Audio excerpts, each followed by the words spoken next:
Hey everybody, Kyle Sasser here, and it's everybody's favorite time of the month. That's right, real estate market statistics time.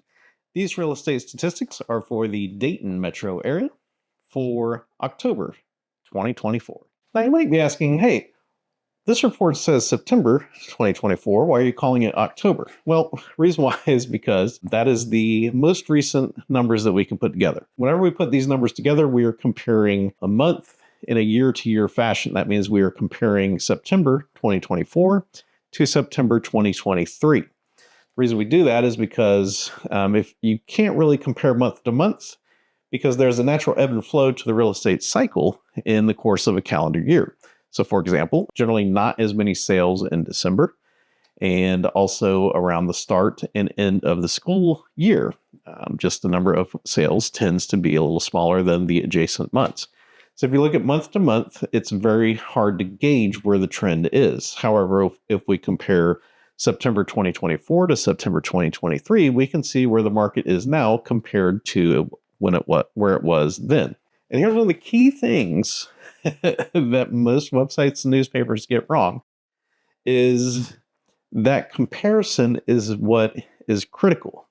And you really need to look at long-term periods. So obviously, if we're comparing things that are going on now to the peak craziness of 2021 and 2022, then yes, the market is going to look a certain way. However, if you go a little further back and you compare it to 2018 or 2017, you get a little bit different picture of the market. So keep that in mind when you see all of these news stories out there about what's going on with the real estate market.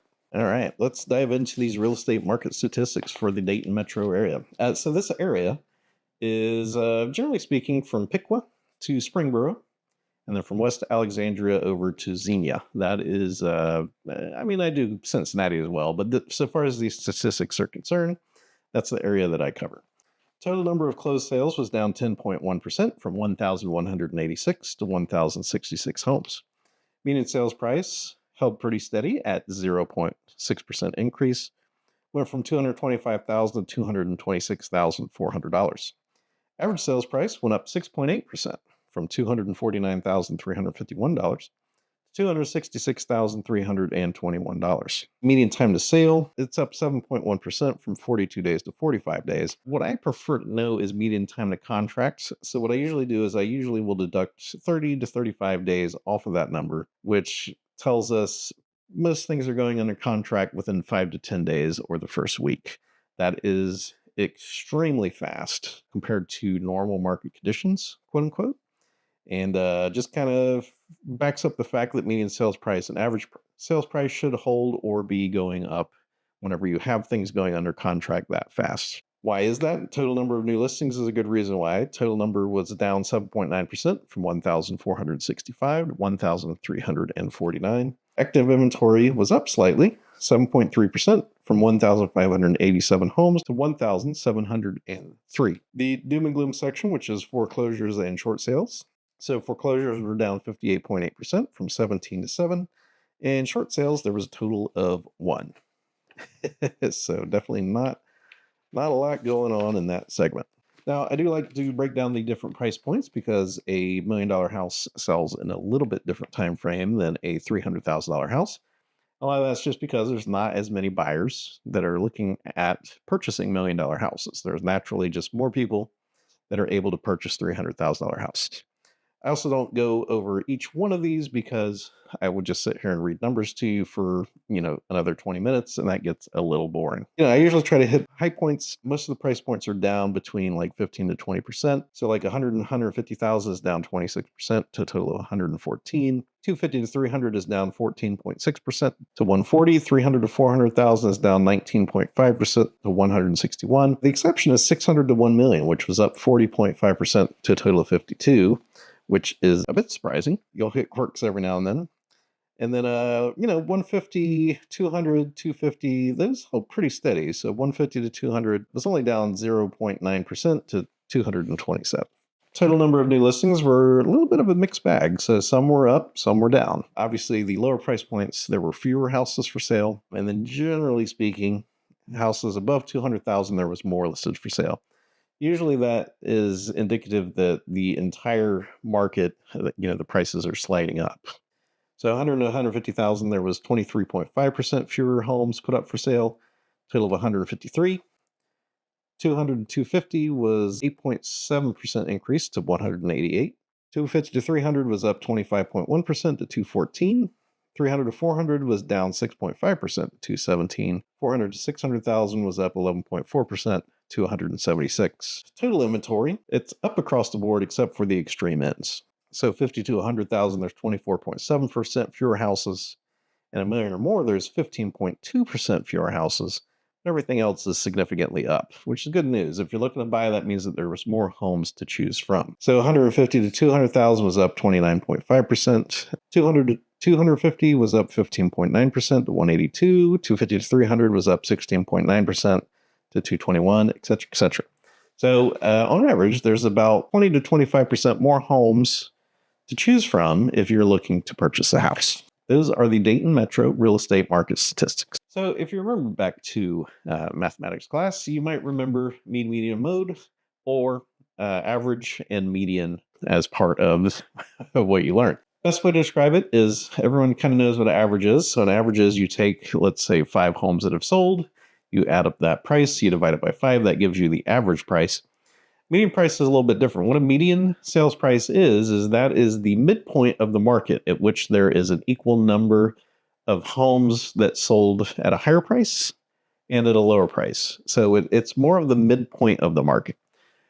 Now, important to note that whenever there are fewer homes sold, the median sales price tends to move around a little bit more than usual.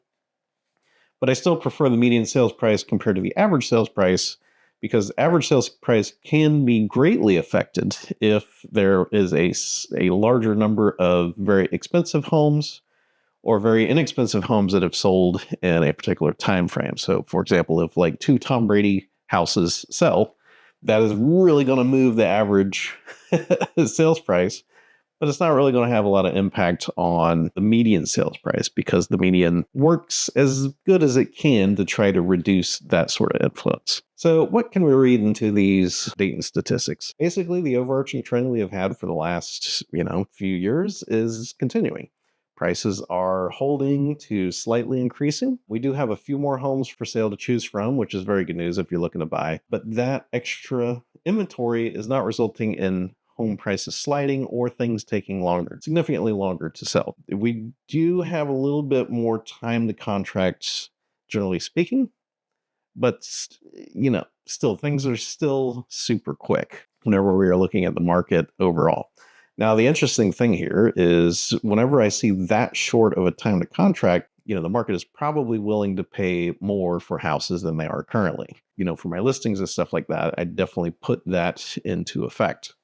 But again, I'm only one guy. I'm only one guy. I can only make the impression and do best for my clients, not the market overall, at least at this point. We did have a little bit of a hiccup with the remnants of Hurricane Helene coming up, causing a little bit of disruption. It wasn't enough to really derail closings. I didn't hear of any force majeures triggering where title companies were closed and stuff like that. Just kind of a general storm aftermath, kind of storm hangover sort of thing. So, the phone wasn't ringing as much. Everything was a little bit more subdued. So the numbers are potentially affected a little bit by that. Definitely not as much as, the Tampa St. Petersburg numbers in Florida, where I'm also licensed. Those have a significant impact on the real estate market statistics. But the Dayton area here, everything still seems to be holding pretty steady. The good news is if you're looking to buy, there's more homes to choose from than there were last year or the year before. So that's some good news. Interest rates also came down a little bit. I did see a few 5s, mostly in the 6s, mid 6s, which is definitely an improvement from the mid 7s that we have had. So that's going to bring a few more buyers into the market. And, the end result is if you've been thinking about selling, then it's an outstanding time to get an outstanding price for your home. That's basically the Dayton analysis. Not too much of a change, not too much of a shift. We had a little bit of interest with the storm that came through, but again, I don't think it was significant enough to impact the numbers significantly. Prices are still continuing to climb slightly. Kind of interested to see how things shape up as we get into the early part of the holiday season and winter. Usually things kind of slow down a little bit, usually not enough to have a huge impact on the numbers. So thank you so much for watching these real estate market numbers for the Dayton Metro area. My name is Kyle Sasser. If you would like to get in touch with me, you can give me a call, 937-907-6777. Or if you prefer, you can book a chat at the time that works best for you. You can go to my calendar, pick out the time that works best for you, and I will be there on a call with you. If you would like help finding your own great place in the area, I would love to help you out. Generally have questions or would like a home value report, I'm happy to do all that for you. Or if you would prefer, if you've been thinking about selling and you want either a home value report or a listing preparation plan, I'm happy to come out, meet with you, and put one of those together for you as well. So thank you so much for tuning in. My name is Kyle Sasser, and I'll talk to you soon.